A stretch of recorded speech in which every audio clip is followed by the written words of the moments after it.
Has anyone seen Mo Salah? Has anyone seen Rui Vitória? Has anybody seen Omar Marmoush? Has anyone seen Yo Walad, Mohamed Al-Nani? Gone out with a whimper, out without a win. Egypt exit the last 16. Can you believe it? But full congrats to the DRC. DR Congo, I said in the predictions they'd make the semi-finals, didn't I?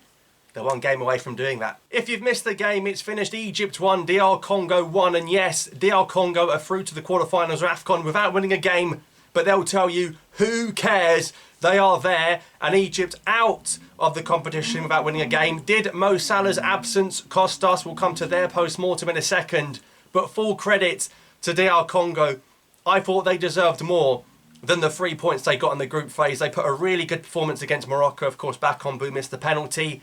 They didn't beat Zambia because of one mistake at the back, and they dominated that game. And I'm sure they were reserving fuel in the tank in the Tanzania match. But this was a deserved win for the DRC. They led 1-0. A brilliant goal, quick thinking, the throw taken quickly, whistle across. And I think it's Elia Meshak who puts the ball in, who in the first minute made a terrible decision, didn't he? When he should have squared it to two of his teammates and blazed it over the bar after a minute. And then for me, the elbow on Hegazi, it's another ghost pen. And I'll come back to this, and yes, I will bring Algeria back into the equation. Where was VAR for us? Because if you're going to give those, and I'm okay if you're going to give those, but if you're going to give those, then when Baghdad and Slim get WWE chokeslammed in the box, you've got to give those as well. But that's a story for another day. Ghost pen, it took ages to give, came from nowhere. Hegazi got it because he stayed down. Bit of that, made the most of it. 1-1. No one looked like scoring. So many yellow cards. Egypt's got the subs all wrong. You see Hamdi subbed on, then sent off, then Fatih subbed on, then subbed off, and all of a sudden, even if Egypt did get to the pens, they had to rely on some pretty, not familiar household names pen takers, but some unlikely sources of pens in the shootout. And Mustafa Mohamed, who scored his pen in the game, and I think Mustafa Mohamed, a bit like Baghdad Bounedjah of Algeria, comes out of the tournament well with 4-4. He missed his pen, it didn't matter because Masuaku skied it as well. All in all, it came down to the goalkeepers, and Gabaski, who was so crucial for Egypt in the last AFCON when he pretty much got them to the final and nearly won it. And you think, here we go again, when El Shenawi's shoulder pops out of place, blazes it onto the crossbar. And Mpassi, who made the mistake in the first game against Zambia, for me he did when he came barging out of goal for no reason, scores the winning pen. Mpassi from 0 to hero, and DR Congo will really fancy themselves now. I said to you they get the semi-finals. I'm sure I said they'd get the semi-finals before the Cup. They will fancy themselves because they've got a shot at the semi-finals if they can beat Guinea. You cannot beat Congolese tonight and not be too mad at that. A quarter-final and against Guinea, you've got every chance. Unless, of course, you're Guinean and you're thinking, hang on, we've just knocked out the high-flying Equatorial Guinea. What a game that was as well. Another game with another red card, a stupid red card from Equatorial Guinea, a fly kick, high kick in the rib cage, sent off, right decision.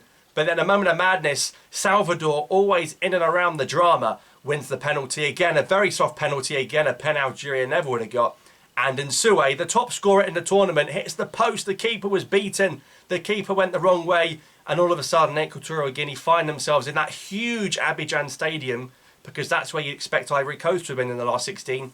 Hanging on for dear life, 8 minutes added, 10 seconds left, 98 minutes on the clock. Mohamed Bayo with a brilliant header, the last touch of the game, knocks out Equatorial Guinea. Can you believe it? They're out after beating Ivory Coast 4-0, and yet Ivory Coast are in the competition still for another day. Quite extraordinary. What a header from Bayo. Guinea, I didn't think we'd seen the best of them. Again, another team, I think the best is yet to come. Girassi still not fit enough to start. He's going to be a big weapon for them in the quarterfinals. Naby Keita also not starting as well. Guinea DR Congo is an unbelievable opportunity for both of these nations to make a semi-final. Rare does it open up like this. DR Congo and Guinea will be seeing this as a huge chance to make an AFCON semi-final. It's an unbelievable chance. And both of them are going to be throwing everything at it. But what a moment for DR Congo, who make it. They haven't won a game, but who cares? Who cares? Didn't start Banza. Bakambu subbed very early. He probably would have missed his pen, let's be honest, like he did against Morocco. And Diangana, cool as you like, straight down the middle. If Gabaski saves that one, Ghana would look very stupid. So I send my full congratulations to the Democratic Republic of Congo, and I really hope they enjoy the moment. Full congratulations to the Guinea national team as well. I hope they enjoy the moment. These are two teams that work hard. They play for the badge. They play for the people back home. But what about Egypt? When do they ever go out in the last 16 stage, out without a win? You can't see Rui Vitória surviving that. The fans were not keen on Egypt before the tournament. We saw how poor they were in the Algeria friendly prior to the competition. Mohamed Hani fly kicking people in the head, and there we are. So Algeria, Egypt, and Tunisia are all out before the quarterfinal stage, which leaves just Morocco, and I suppose you could include Mauritania in the North African conversation as well. It's been a good competition for Sub-Saharan Africa. Is this the tidal shift where North Africa doesn't keep the limelight anymore? It will remain to be seen. But we look forward to Cape Verde, Mauritania, and Senegal, Cote d'Ivoire. But what a night for the DRC. And Passy, the legend. I'll see you next time.